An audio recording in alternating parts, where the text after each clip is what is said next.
Hi everyone, this is Howard. Welcome back to another Star Talk Tuesday. This particular Tuesday being April 28th.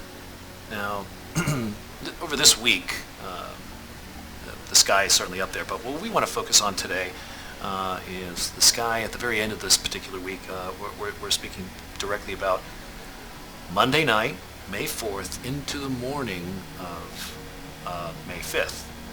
And this is the night of the Eta Aquarids meteor shower. Now, this is not a very well advertised or publicized meteor shower because it doesn't produce an enormous number of them. It's not one of the most well-known, but it is significant, I think, because this particular meteor shower is the result of the Earth flying through the debris field of a particular comet, and this is Halley's Comet, one I think that everyone's familiar with. And as the Earth passes through its debris field, we get what we call the Aquarid meteor shower. So this particular evening is the peak of the Eta Aquarid meteor shower. Now, if we were in the southern hemisphere, we would get a fairly good view, meaning we'd see about 60 an hour, and that'd be pretty competitive with some of the best meteor showers. As it is, we're in the northern hemisphere, and so we could get anywhere between 20 and 30 per hour, and some of them could potentially be really, really bright. But the one challenge to all meteor showers is, of course, the presence of a bright moon. And in 3 days from May 4th, it's going to be the supermoon, meaning so we're really close to a very bright phase of the moon. The waxing gibbous phase that we're going to be looking at tonight is going to be very bright, so it's going to likely wreck the view of the aquarids. But if you go somewhere dark and if you're curious, you'll probably be lucky and get treated to a couple of really bright fireballs in the sky that will likely be a result of the Eta Aquarids. But again, the moon will be bright, so it will be challenging, and we probably won't see too many of them. But the moon will be up, and I wanted to celebrate the moon. So let's go ahead and accelerate the clock.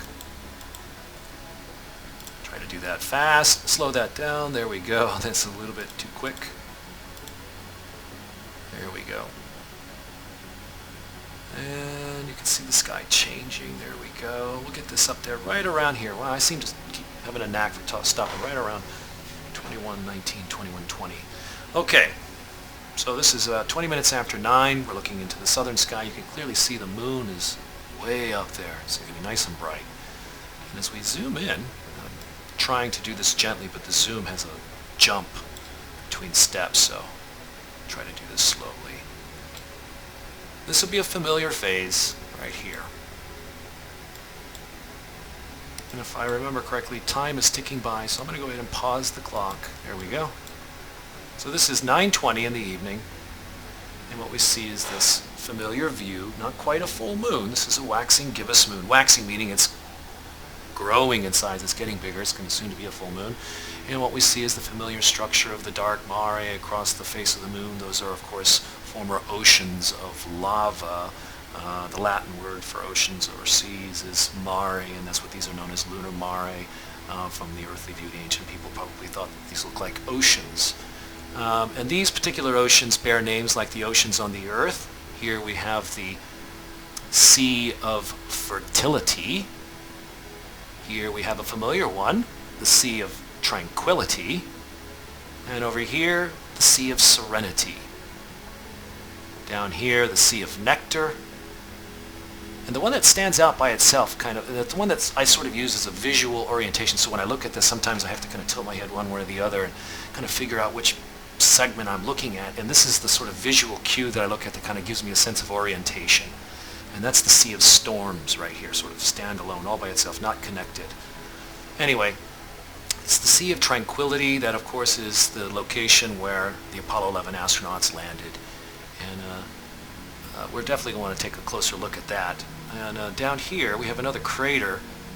This is the Tycho crater. This is significant because this is a 104 million year old crater, meaning it was around at the time of the dinosaurs, or when it impacted, I should say. Dinosaurs were around.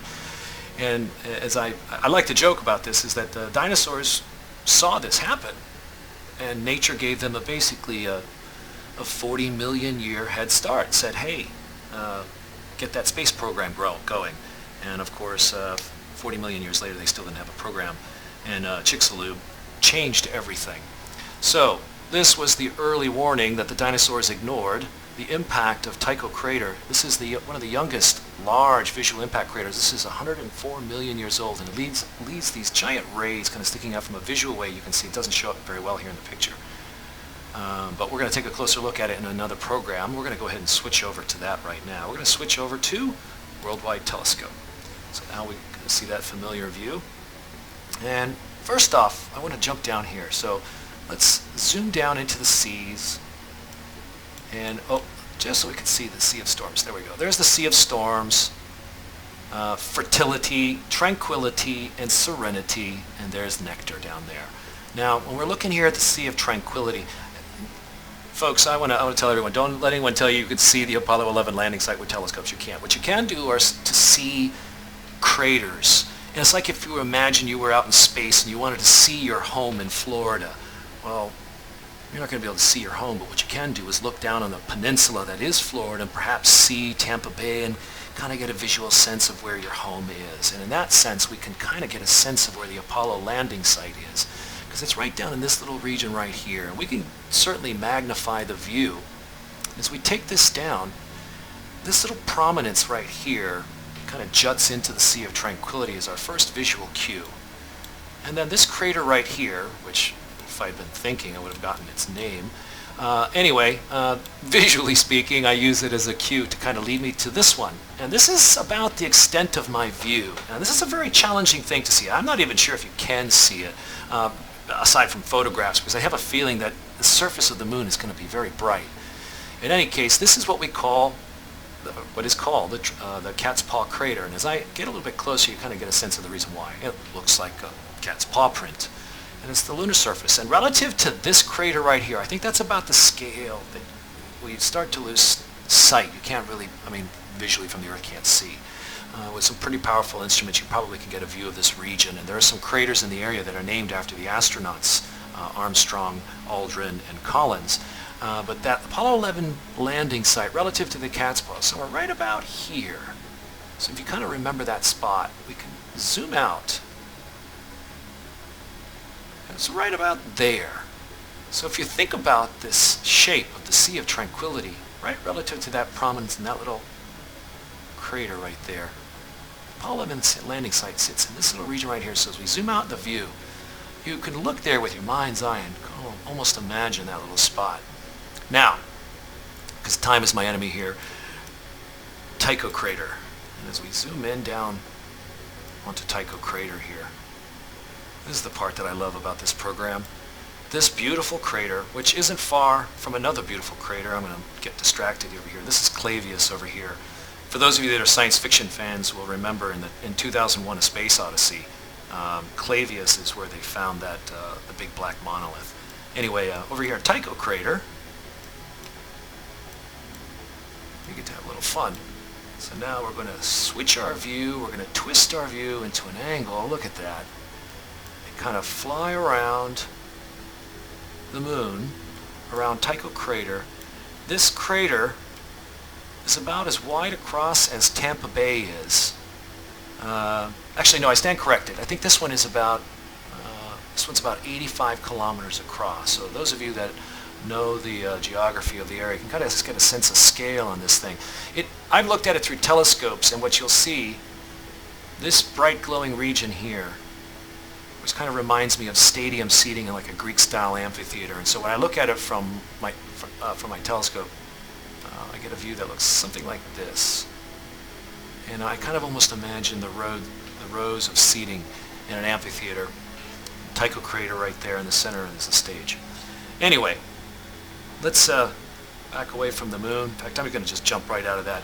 This is a wonderful way to enjoy the moon by understanding what locations represent, knowing where the Apollo landing sites are, because the moon itself is always bright and visible and one of the easiest things to find in the sky.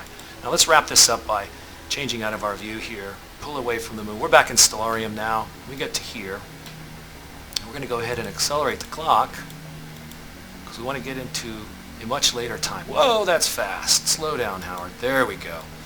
So right over here, this is about 4:30 in the morning, and now we've got the Aquarids high enough in the sky. So we'll put up the constellation art so you can see this. There we go. There's Aquarius. And so that's where the radiant is for this particular meteor shower. And you'll see a streak here and a streak here and there, but what's soon following up behind it, of course, is the sunrise. And of course, the challenge to all of this, of course, is the night. This is a night where you've got a waxing gibbous moon. So the awkwards might be a poor performer. What I would recommend is if you're making the time to go check them out, look at all the other things that are out there. So enjoy the view of the moon, and of course, as you can clearly see, Jupiter, Saturn, and Mars, and sneaky little satellites sneaking through the view.